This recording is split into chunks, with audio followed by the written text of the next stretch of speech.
Hey, we're Kurt and Danette Share with the Broken for Better podcast. Yeah, and together we're on a mission to equip and empower marriages. We want to strengthen families for everyday life. Enjoy the episode.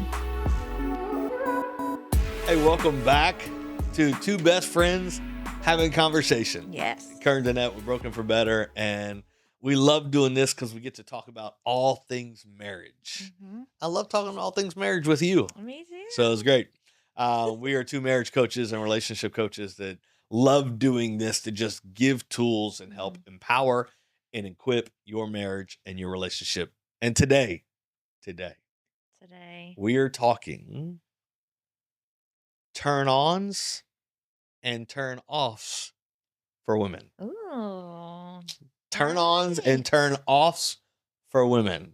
So I'm just going to ask questions today and learn. I'm going to learn the same exact way. Okay. Let's start with turn off. Let's kind of rotate it back and forth. Turn off, then we'll do a turn on. Then we'll do a turn off, then we'll do a turn on. Okay? Okay. So give me number one turn off for women. Oh, okay. Turn off for, wait, are we talking all women? Well, I would say all women. We're not going to get you. Okay, good. All right. I think a big one would be not well, we're talking about the actual act of intimacy, expecting something that your spouse doesn't want to do. Like a turnoff would be not having those conversations ahead of time about what one party enjoys and what they also don't enjoy. And I think often one party, if they enjoy it, they just think, oh, my spouse is supposed to enjoy this as well. And that's not necessarily the case. And both parties usually have very different ideas of what they enjoy in the bedroom and don't enjoy in the bedroom.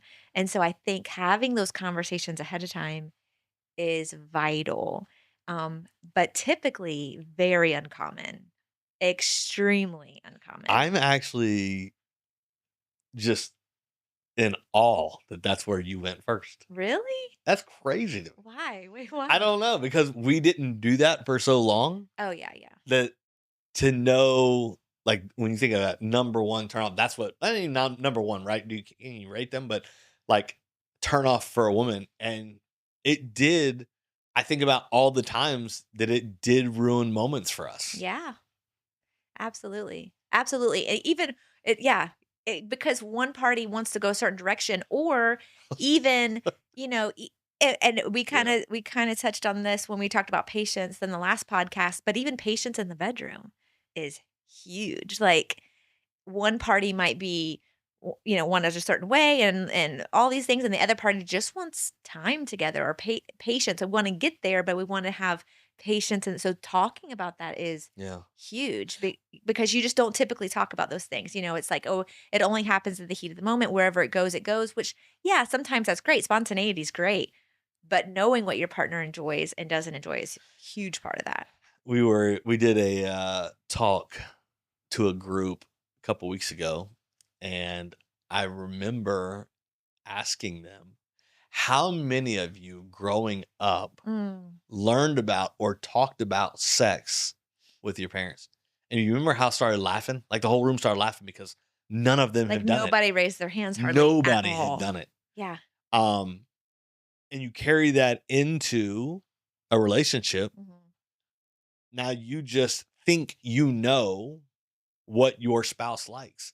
And I remember when our intimacy really took a turn was when we had these conversations. Like, hey, what do you like? And what do you not like? And why do you not like it? Right. Because so many times I took you not liking something as prude. Oh, she's just not crazy. She'll, will she ever be wild enough? Like, that's where I took that. Yeah.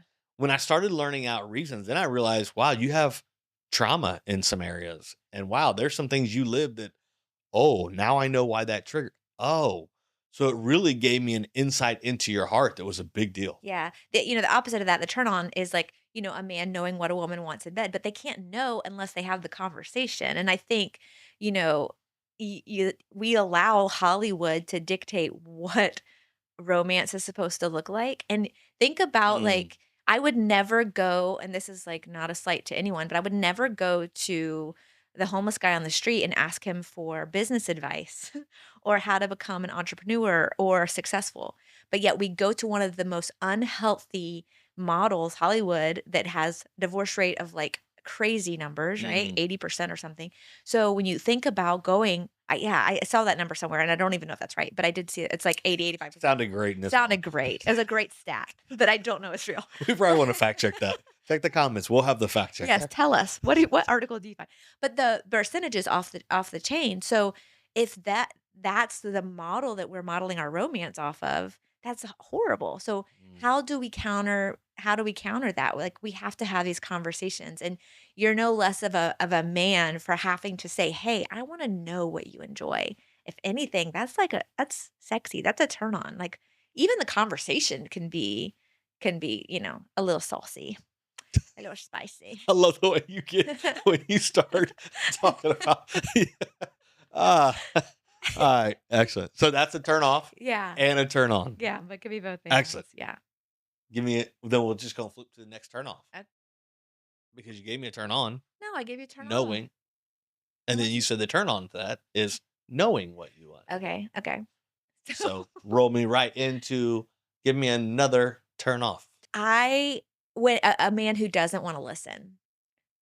Ooh. A man who's not good at active listening. What does active listening look like? Active listening is someone that's actually engaged in the conversation, not on their phone, not hurrying the conversation up to get back to whatever.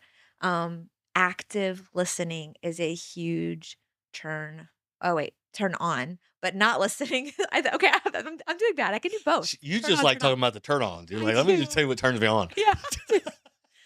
But not listening turns me off. So, like, being willing to have open conversation means that you want access to my heart. Mm. So, when someone doesn't want to actively listen, doesn't want to be in the room, doesn't want to have those conversations that really matter to my heart, that's a huge turn off. Absolutely. And you've gotten so good at that over the years. Just stopping what you're doing, listening, getting to my heart. Yeah. You know, I'll tell you what changed it for me because I often wonder, like, why did active listening become a thing for me? Because Mm. I talk so loud up here while people are talking, and I feel like I didn't like awkward silence, and I felt like I was in a um, career, what I was doing with my life that I was supposed to know and have all the answers immediately. Hmm. And I met with a gentleman, um, and man, he said something that radically changed the way I moved in my business, in my career, what God called me to, and in my marriage. And he said, sometimes the loudest voice in the room Mhm. is the quietest person. And in that moment, I was like, oh, because if I actually hear and then I move according to like what's been said, Mhm. what's been done, and I'm not just always flapping my gums, potentially, wow. And then even sitting doing these podcasts, right? Like you have moments where you talk and I just get to listen. I'm not a lot of times jumping in on top of you unless I'm trying to be stupid or funny, but it's like I just listen and I hear and it's like, wow, Yeah. so much can be said when you just listen. Yeah, and it's hard, right? And I think especially if you're struggling with insecurity, I think we almost feel like we have to have the answer. Like we have to know. We've got to fill that void. And if we aren't speaking up, if we're not talking, then it almost makes us feel as though we aren't being seen. And so, yeah, I think active listening is huge turn on. Not listening is a turn off. That there you go. That would And be before we go to the next turn off, yes. thank you. See Young. Whoa. How This will off help you. how off was I? So you just threw out a number. Celebrity divorces are generally considered higher than the national average. Mhm. Studies suggest that around 40% of celebrity marriages end in divorce within a 10-year period. 40? 40. Well, that's a lot lower than the article I read. Wait, the national average is like So 50. this is celebrity. We didn't take Hollywood. You specifically said Oh, I Hollywood. did say Hollywood. we'll just go with 40 on celebrity because we don't know. Okay. But that was a good stat that we should know. Okay. All right. But All so right. wait, that's lower than the national average, right?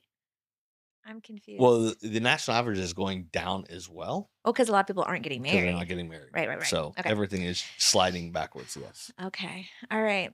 You want another turn on? Yes. Give me a turn on. Okay. The turn offs just come with it. I feel like every turn on you give me, Yeah, it, there's two there we sides go. to every Okay. So coin. turn on. Um, Another turn on is when you compliment or when a man compliments a female about something that's not physical. I think so often, even as like a little girl, you are literally always taught that your looks matter, right? Mm, And yeah, you want to be beautiful, you want to present yourself well to your spouse, you want to be attractive, all those things. Yeah, great, gorgeous, we got it. But when like I have no authority over the body God gave me. mm, Like I can spruce it up. I can dress myself well. I can paint the barn, put on a little makeup, right?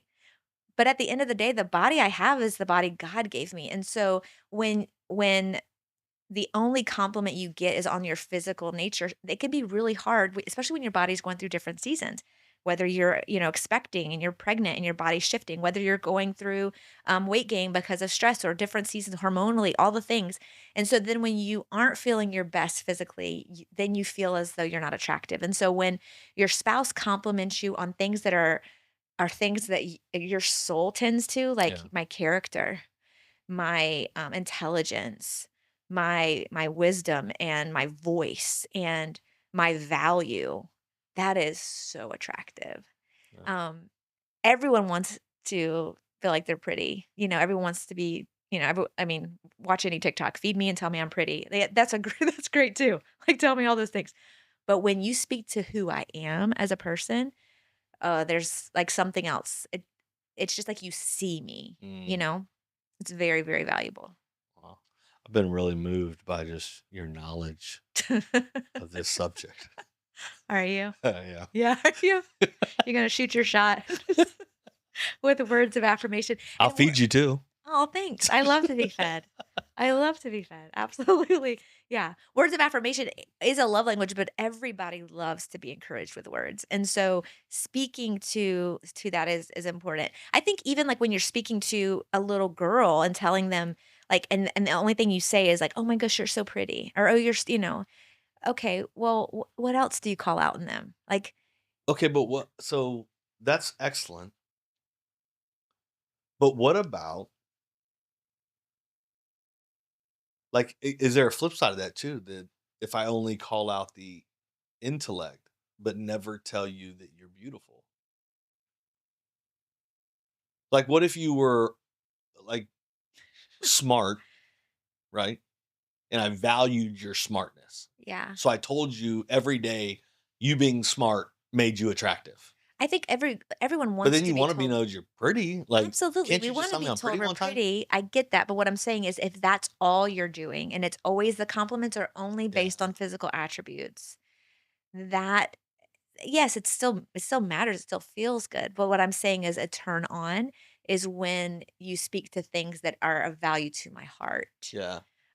Man, you're such a good mother. Man, you're such a good friend. Man, you really, Which is funny that those poured are into me. turn-ons Yeah. because I feel like I do that a lot. Go Kurt.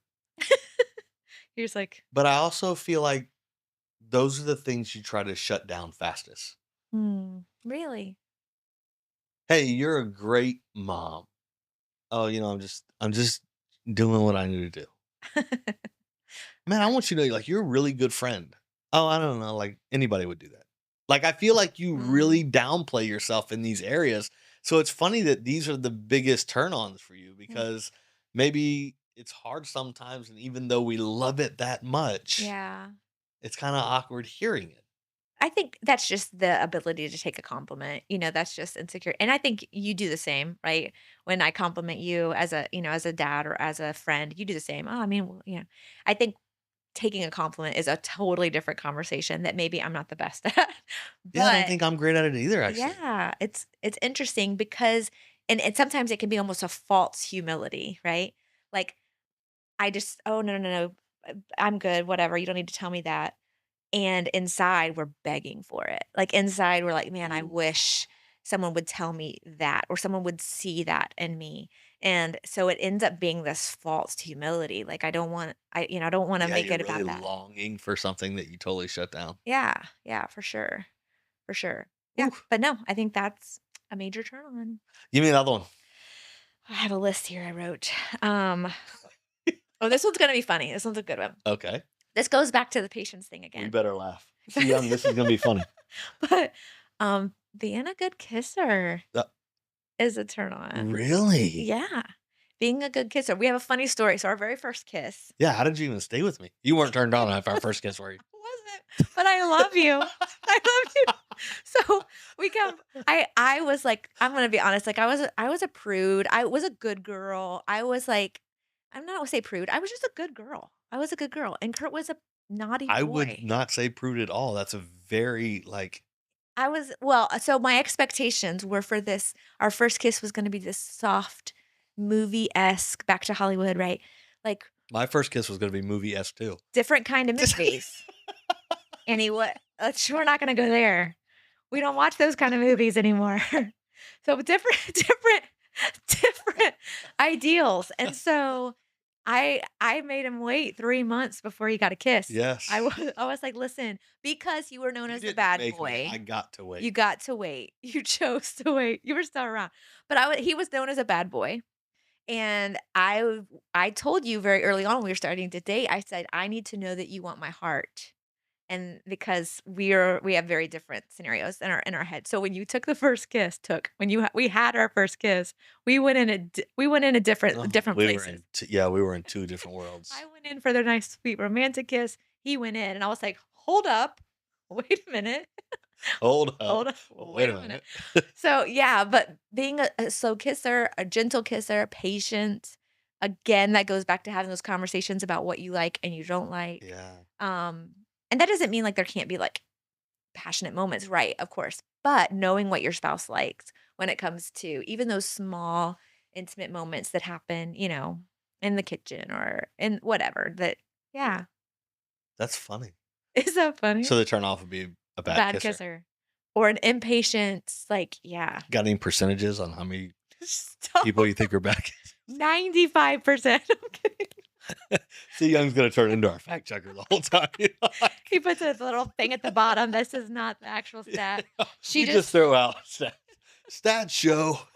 Um, so bad kissing. Now here's I feel like here's a we got a little bit of a dilemma because in all of these, like patience, hearing your heart, there's a plan to the turn off.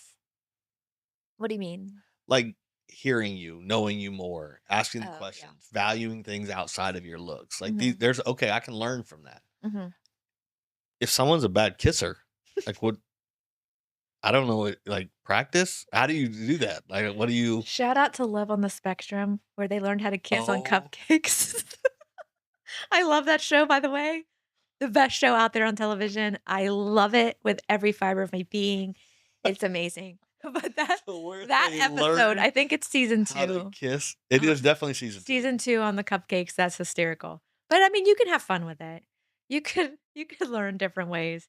Have a night where you don't do anything besides kiss and you, like, practice different And learn. I mean, that's that exactly would it. be fun. Ask the questions. Yeah. Like, I think there are absolutely ways to learn Yeah. and to ask. There are just certain things that you don't know your spouse really likes. And ask without taking offense. It's not offense. That's, like, huge. Wait a minute, you mean you don't like when I shove my tongue down your throat? Wait, you mean you want me to bite your lip? Oh, I guess that seems not right to This me. conversation's going haywire. Yeah, but having the conversation, yeah. Practice, practice, practice. That's okay. Open communication. Yes. All right. Give me one last turn on for a woman that would help a dude out. This is gonna be kind of off the wall, but being generous. When you give and that's in, like, every aspect. When you give of your time to Mm, me, oh, that's beautiful. When I see you giving to others, whether or not it's like your time or even like your talents. When you spend time helping a friend or when you're like when I watch you being a good dad and I know you're being generous, not only with your time, but you also are very generous with your finances.